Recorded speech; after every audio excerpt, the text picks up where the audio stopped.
Okay, guys, welcome back to Random Language Stuff. And today I am going to be talking about a technique that I developed.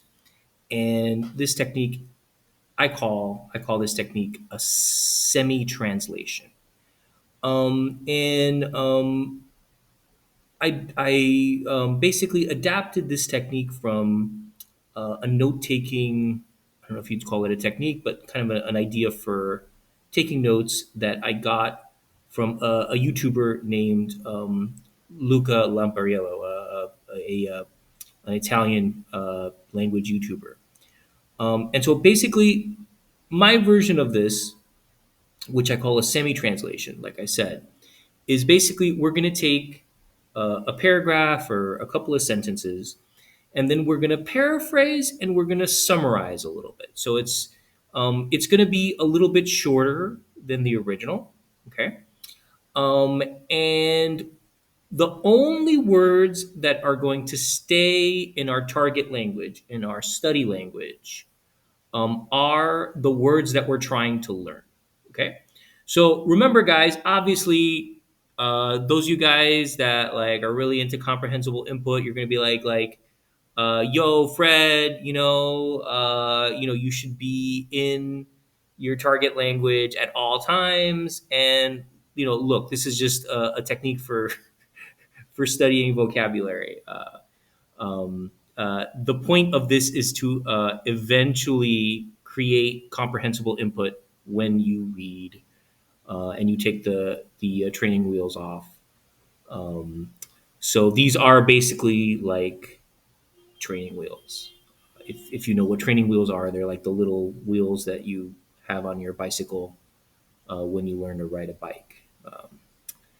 Okay, so let's have a look at my example. This is obviously an example from French, and I've got this paragraph about Paul the octopus. You remember there was an octopus that could predict the outcome of World Cup games, and so basically, I summarized this paragraph in English with two words that I want to learn. And so I'm not going to read this paragraph in French, so you can make fun of my my pronunciation. But I'm just going to kind of sight translate it in English.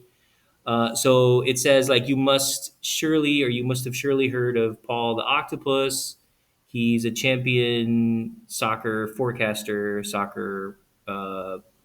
He picks soccer. He's a soccer picker.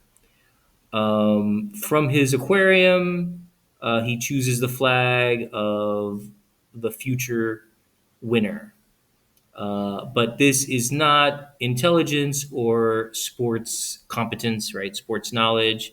No, it was just random or it was just chance.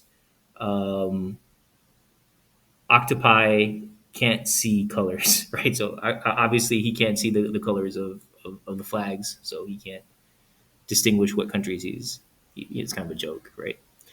Okay, so here's my semi translation.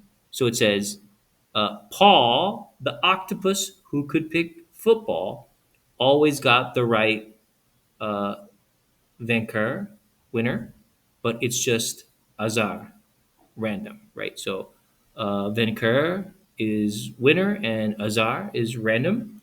And so the idea is when I go back and I study my notes, I go over my notes and I read that sentence, right?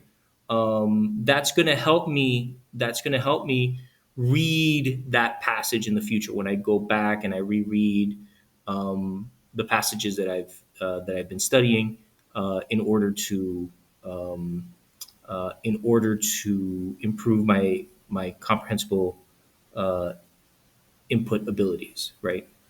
Um, so I hope you find this technique useful. I think it's a great note taking method, despite the fact that it mixes two languages. But like I said, guys, it's just a form of note taking.